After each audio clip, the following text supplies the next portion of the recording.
Good morning students. आज का topic है difference between formal and informal organisation. औपचारिक और अनौपचारिक संगठन के मध्य क्या अंतर है। इन दोनों के बीच में जो अंतर है वो डायग्राम और टेबल से क्लियर हो जाता है।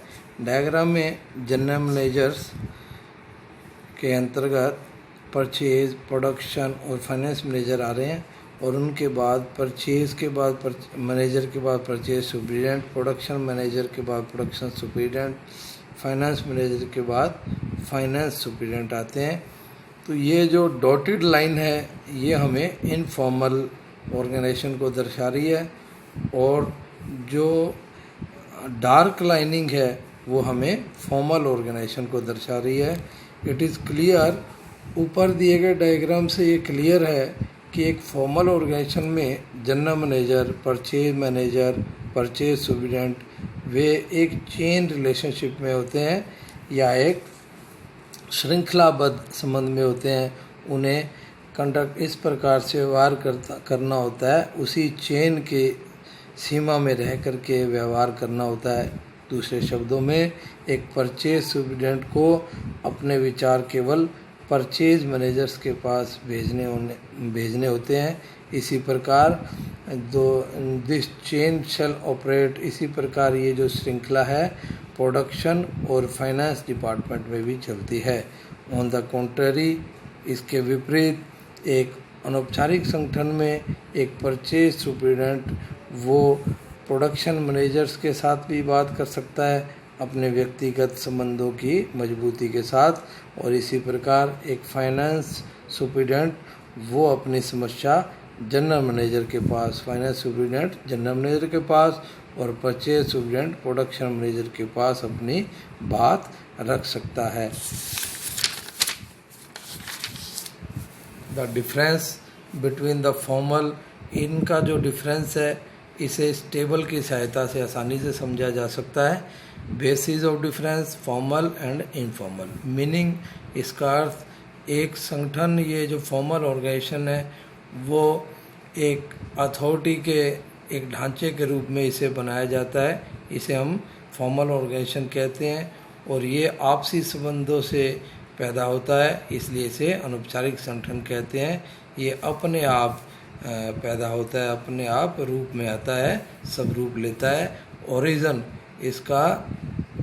इसकी शुरुआत ये एस्टेब्लिश होता है नियमों और ऑर्गेनाइजेशन की नीतियों के कारण एस्टेब्लिश होता है, और ये सामाजिक संबंधों से स्थापित होता है। पॉइंट नंबर 3, अथॉरिटी इसमें उन पदों से सृजित होती है, उनसे पैदा होती है जो ऑर्गेनाइजेशन के अंदर एस्टेब्लिश किए जाते हैं, और ये डाउनवर्ड माने नीचे की ओर मूव करती है।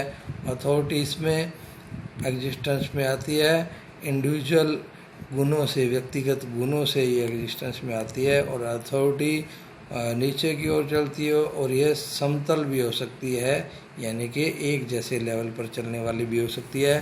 पॉइंट नंबर 4, बिहेवियर पूर्व निर्धारित होता है इनका। इसका मतलब है कि ये पहले से जाना जाता है कि कौन क्या करेगा और कैसे इसे करेगा, और कौन बॉस होगा और कौन किसका सबॉर्डिनेट होगा, और इसमें बिहेवियर इंडिविजुअल अटैचमेंट पर डिपेंड करता है। इसका मतलब है ये पहले से निर्धारित नहीं होता। फ्लो ऑफ कम्युनिकेशन का प्रवाह ये निर्धारित होता है। ये एक क्रमवार श्रृंखला के अधिकारों की श्रृंखला के रूप में चलता है, या सीढ़ी दर सीढ़ी इस श्रृंखला के रूप में चलता है, और कम्युनिकेशन इसमें डिफाइन नहीं होता। यह किसी भी डायरेक्शन में जा सकता है या मूव कर सकता है। नेचर, ये ज़्यादा स्थायी या स्थिर होते हैं। फोरकास्टिंग इनमें या पूर्वानुमान इनमें पॉसिबल होता है, संभव होता है। ये टेम्परेरी होते हैं और कम स्थायी होते हैं। फोरकास्टिंग इनमें पॉसिबल नहीं है। लीडरशिप, इनके हाई रैंक के कारण मैनेजर्स इनके लीडर होते हैं, इनके नेता होते हैं, और इसमें जो नेता है वो चुने जाते हैं। That's all for the day. Thank you students. Please like and subscribe my